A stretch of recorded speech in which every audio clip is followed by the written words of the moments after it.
नमस्कार, आप देख रहे हैं आर्थिक टाइम न्यूज नेटवर्क। আজকে ডক্টর বিধানচন্দ্র রায়ের জন্মদিন এবং বাংলার উপকার যিনি যেভাবে আজকে সংবিধান তৈরি করেছিলেন, আপনারা প্রত্যেক বছর এই অনুষ্ঠানটা কি বলবেন আজকে? আমরা আজ 10 বছর ধরে আরডব্লিউসি প্রাঙ্গণে ডক্টর বিধানচন্দ্র রায়ের জন্মদিন উপলক্ষে ডক্টর ডে সেলিব্রেট করে থাকি, বিভিন্ন ডাক্তারদের অনার করে থাকি এবং লাস্ট 5 বছর ধরে আমরা সিএদেরকে অনার করে থাকি, অনার করছি। এবছরও আমরা সেরকম আয়োজন করেছি, ডক্টর ডে সিএডি একসঙ্গে। আজকে সিএডেও 5 জুলাই আমাদের কাছে গর্বের দিন।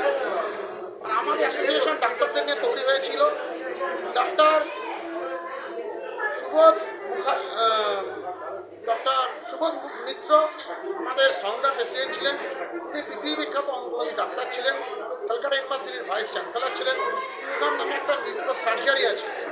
উনি ক্যান্সারের জরায়ুর উপরে একটা সার্জারিকে আপডেট করেছিলেন, আবিষ্কার করেছিলেন, নৃত্য সার্জারি বলে পরিচিত পৃথিবীতে।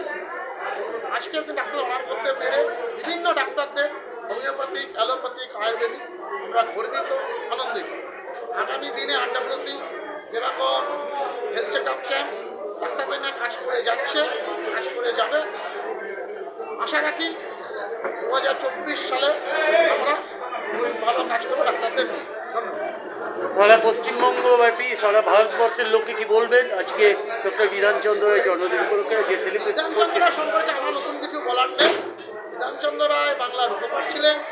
পশ্চিমবঙ্গের উনি একমাত্র মুখ্যমন্ত্রী যার সময় পশ্চিমবঙ্গে চরম শিখরে উঠেছিল। তার চিন্তাধারা, তার কর্মপদ্ধতি আজকে সারা ভারতবর্ষ দেখেছে।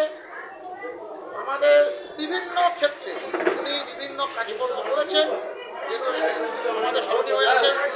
স্টেট ট্রান্সপোর্ট চালু করেছিলেন, হরিণঘাটা চালু করেছিলেন, দুর্গাপুর করেছেন, কল্যাণী করেছেন, সল্টলেক সিটি করেছেন। বলতে গেলে দিন শেষ হয়ে যাবে। বিধানচন্দ্র রায় নবস্য ব্যক্তি।